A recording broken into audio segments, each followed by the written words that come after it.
যি হ'ল আমাৰ গোটেই দক্ষিণ কামৰূপতে ভাৰতীয় জনতা পাৰ্টি মিত্ৰজোঁটে আৰু ভাৰতীয় জনতা পাৰ্টি এটা অভূতপূৰ্ব সাফল্য আমি লাভ কৰিবলৈ সক্ষম হৈছোঁ।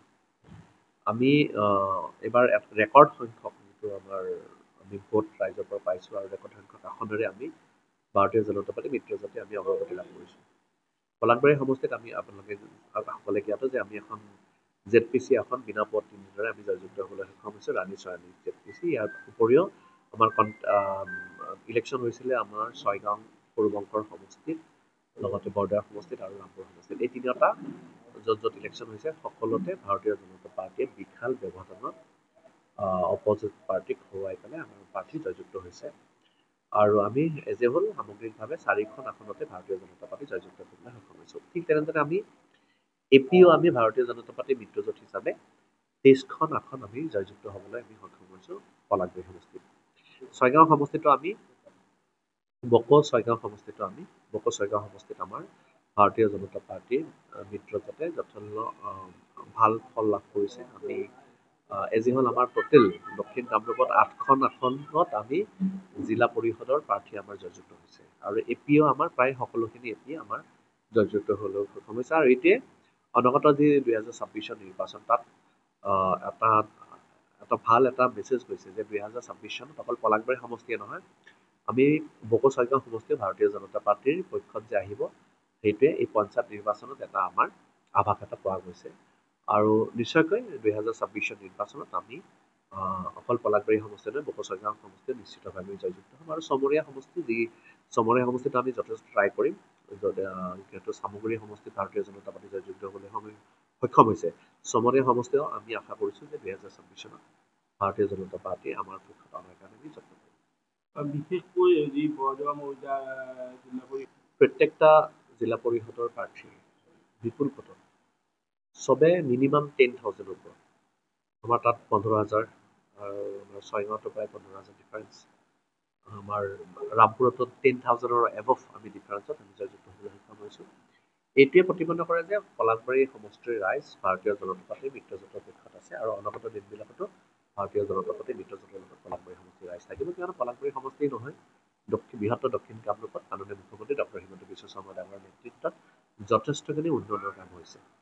আৰু সেইটো কাৰণে অকল এই পঞ্চায়ত নিৰ্বাচনে নহয়, আগন্তুক যত যি নিৰ্বাচন আছে তাত ভাৰতীয় জনতা পাৰ্টী মিত্ৰজোঁটৰ পক্ষত পলাশবাৰী সমষ্টিৰ ৰাইজ আৰু দক্ষিণ কামৰূপৰ ৰাইজ থাকিব। ধন্যবাদ।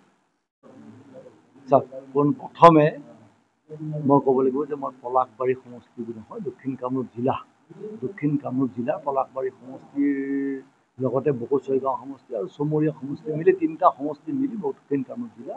দক্ষিণ কামৰূপ জিলাত ভাৰতীয় জনতা পাৰ্টীৰ প্ৰদৰ্শন ভাল হৈছে আৰু বিশেষ ধৰণৰ ভাল হৈছে পলাশবাৰী সমষ্টিত, বকো ছয়গাঁও এই 2টা সমষ্টিত ভাল হৈছে।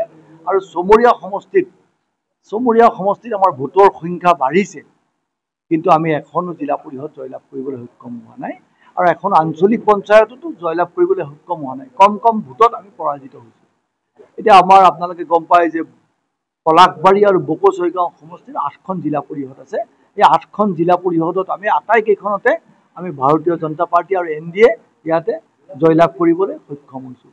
আৰু সেই হিচাপে আমি আঞ্চলিক পঞ্চায়তবিলাকো সৰহ সংখ্যকে আমি 2খন ইয়াতে পলাশবাৰী সমষ্টিত আপোনালোকে গম পায়, পলাশবাৰী সমষ্টিত আমি 4খনত আঞ্চলিক পঞ্চায়তত পৰাজিত হৈছোঁ। তেনেকৈ আমি বকো ছয়গাঁও সমষ্টিত 2খন আঞ্চলিক পঞ্চায়তত আমি পৰাজিত হৈছোঁ। বাকী আটাইখিনি আমি লাভ কৰিছোঁ। আমাৰ সাংগঠনিকভাৱে ভাৰতীয় জনতা পাৰ্টী দলৰ শক্তি বাঢ়িছে। আগন্তুক 2026 চনৰ নিৰ্বাচনত পলাশবাৰীৰ লগতে বকো ছয়গাঁও সমষ্টিতো আমি এজন বিধায়ক, ভাৰতীয় জনতা পাৰ্টীৰ বিধায়ক পাম বুলি আশা কৰিছোঁ। নিশ্চয় এইখিনি ভগৱানে আমাক ফলটো দিব। 4টা পঞ্চায়তত যি পৰাজয় স্বীকাৰ কৰিবলৈ হ'লে আপুনি ভাল প্ৰশ্ন কৰিছে।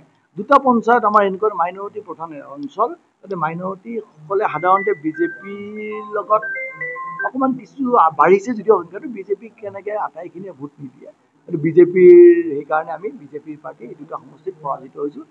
আৰু বাকী যি 2খন গাঁও পঞ্চায়ত আছে, সেই 2খন গাঁও পঞ্চায়ত আমাৰ শত্ৰু কংগ্ৰেছ বা আমাৰ বেলেগ দল নহয়, আমাৰ মাজতে অকণমান 2-এজন কাৰ্যকৰ্তাৰ মনৰ অমিল হোৱাৰ কাৰণে এইটো পঞ্চায়ত জানে নহয় আপোনালোকে, এইটো ভাগী বংশৰ দ্বাৰা ইয়াতে মানে জয় পৰাজয় নিৰ্ভৰ কৰে।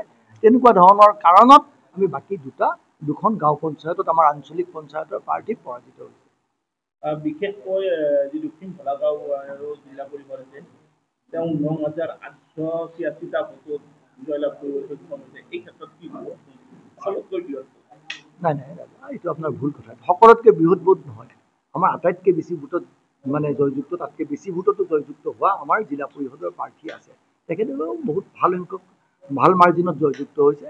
আমাৰ ৰামপুৰতো ভাল মাৰ্জিনত জয়যুক্ত হৈছে। আমাৰ ছয়গাঁৱতো তাতকৈ বেছি মাৰ্জিন লৈ জয়যুক্ত হ'বলৈ সক্ষম হৈছে। সেইকাৰণে আমাৰ প্ৰতিগৰাকী প্ৰাৰ্থীক ৰাইজৰ যিটো মানে সমৰ্থন, আমাৰ এইটো ডক্টৰ হিমন্ত বিশ্ব শৰ্মা ডাঙৰীয়াৰ প্ৰতি, মাননীয় মুখ্যমন্ত্ৰীৰ প্ৰতি যিটো সমৰ্থন ৰাইজৰ, আৰু আমাৰ অসমৰ মাননীয় আমাৰ ৰাজ্যিক সভাপতি মহোদয় দিলীপ শইকীয়া ডাঙৰীয়াৰ যিটো সুদক্ষ নেতৃত্বৰ ইয়াৰ ফলাফল আজি ভাৰতীয় জনতা পাৰ্টীৰ এই নিৰ্বাচনত আমি দেখিবলৈ সক্ষম হৈছোঁ। ধন্যবাদ।